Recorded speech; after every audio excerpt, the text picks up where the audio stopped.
समय स्रोत जितेबाला जड़े अभिनेत्री निजर कला को परिवेषण करें से प्रत्येक राति अभिनय करने को पड़े किंतु चरित्र रही था भिन्न भिन्न। तो जड़े नायिका एवं खलनायिका एवं वर्सटाइल एक्टर हिसाब से बेबीना सहित सीधासल कथबार्ता यात्रा जगत को नहीं कौन रही भीतर अनुभूति मेट्रो टीवी ओडिशा को स्वागत करुछु। नमस्कार, मो ना बेबीना जेना, घर चांदवाली। तो कह यात्रा जगत रे केते वर्ष आपणकर आरंभ होता यात्रा साहानी आरंभ वर्तमान स्वर्ण मंदिर केमिति कौन अनुभूति हो? स्वर्ण मंदिर अनुभूति बहुत भल अच्छी। ये मु नायिका एंड खलनायिका करुच्ची। आज नाटक मु खलनायिका अच्छी। तो गोटे कथा कह गले जो नायिका हिसाब से आप कहते आप खलनायिका भी करुँच ये जो अभिनय रोची ता भितर कौ क्यारेक्टर सबुठ मजबूत करे निजको और कौटा आप निपुण सब? मु आज्ञा पॉजिटिव आर्टिस्ट सेमती किसी नाई तापर भी मु नेगेटिव करुच्ची। दीटा जाक करवाटा हूँ कलाकार मानकर गोटाए धर्म। दीटा जाक कले भल गोटाए जिनस समस्ते खुशी हो पारे। नेगेटिव पॉजिटिव न कले चरित्र भल लगे। चरित्र कथा आम कहूँ जो चरित्र आम निजक आणु आम आप वर्सटाइल एक्टर हिसाब से तो कम कार्य करुँच। तो विगत यात्रा जगत जो आप पाद थापी थे से किए गुरु किए आपको एंट्री कराइला ना सेमती मन भर आसी अभिनय कर गोटे शौक थिला पिला बेलू ना केमती कौन? मन रे इच्छा थिला यात्रा करी। यात्रा बाटी जो सब पड़े मु देखे मोर भी मने मने इच्छा है जे मैंने यात्रा कले कौन असुविधा हम मु भी करी।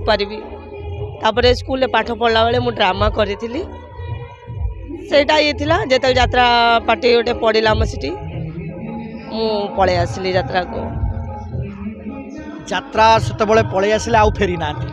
तो ड्रामा आरंभ होता आपण क्यारियर तो ये जीवन साथी रूपे जहाँ स्कूल ड्रामा आरंभ होता आप जीवन वर्तमान समय आपण एत बड़ जड़े जोटे यात्रा अनुष्ठान स्वर्ण मंदिर अच्छा तो से प्रति आपणकर जीवन साथी भी सहित चलुँच सहित आपण जोड़ी भी बहुत फेमस तो ता विषय किसी कह?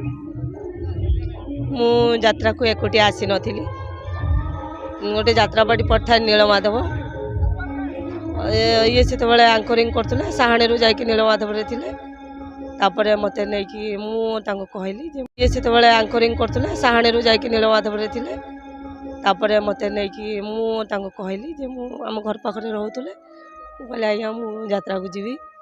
कहले कौन कर डांस कर? कहली ना मु डांस करी मु पार्ट करी। कहले कर मैं हाँ पारि। तापर कहले तुम घरे छाड़े? बोल ना आम घरे छाड़े ना। तापर सहित मु लुचिकी पलि आसली यात्रा को। सी जो आसली आसी तो आज जाए मुझे हाथ धरिकी बाट चलुची। यात्रा जगत को आसिकी फेरी ना दिया से फेरला भितर बहुत किसी आसी थब तो कोविड महामारी भी सामना कर भितर यात्रा जगत दर्शक मानकर प्रियता केते बढ़ी कहीं कोविड महामारी समय कौन करें केमिति भाव मन जो सबकि बंद होता समस्त गोटे अंधकार दिशुला गोटे कह गले कबाट पड़ जाता से भितर कौन चली जे यात्रा के आरंभ हो पुणी दर्शक आसबे पुणी थे आम शुणी? निश्चित कोरोना जिते बड़े है तो सब घरे बसी गलु से मन भर सब उंकी मारा आउ कौन यात्रा हम ना हेनी। यात्रा जदि न हम ताल आम कलाकार मैंने मरीजु कहीं आम कला छड़ा आम कि जानू मैंने सेमती कहले आम सब करूँ कितु के करना जेहेतु मन भर द्वंद्व आसला यात्रा हम ना हेनी। जदि यात्रा न हुए ताल आम कौन करूँ केमी चलू किसी तो गोटे करने को पड़ो। सब आम भी ठाकुर को डाकू था प्रभु यात्रा पार्टी खोली जाऊ मालिक मैंने बचे मालिक मैंने बचिले आम बचू सी गंडे दान पाइले आमको गंडे खाइबा देवे आम से पैसा नहीं आम घर चलेबू ए किसी असुविधा हेनी। दिन राति आम केवल यही कथाटा ही भावु था। तो ये सब यात्रा काम कर सब नाटक अभिनय कर भितर एमती एक नाटक जोटा कि मन को छुई जाइए एमती एक डायलॉग जोटा कि समस्त माने दर्शक मान मन मोहित सेमती किसी दर्शक मान भी शुणा चाहिए? हम गोटे कथा कह आज्ञा मु ए वर्ष जो नाटक करी आर वर्ष मु भूली जाइए एटा मत समस्ते पचारते कहीं भूली जाओ बोली मुझे कहीपरि मेकअप है मु पेंडेल गला मु सब कहि किंतु बाहर आसिले मु सब ना पार्ट भूली जाए। आज गोटे नाटक अच्छी भूल करने को भल लगुच नाटक ए मु खलनायिका डायलॉग मो राधिका हजारे कृष्ण को प्रेमिका मो चाहाणी रे दिवतल मदन निशा मो ओठरे हजारे गोलाप वासना वो हसिले जह्न आ रागिले विष मो गोलापी ओठ मते छुई देले शश आई बात समझ में।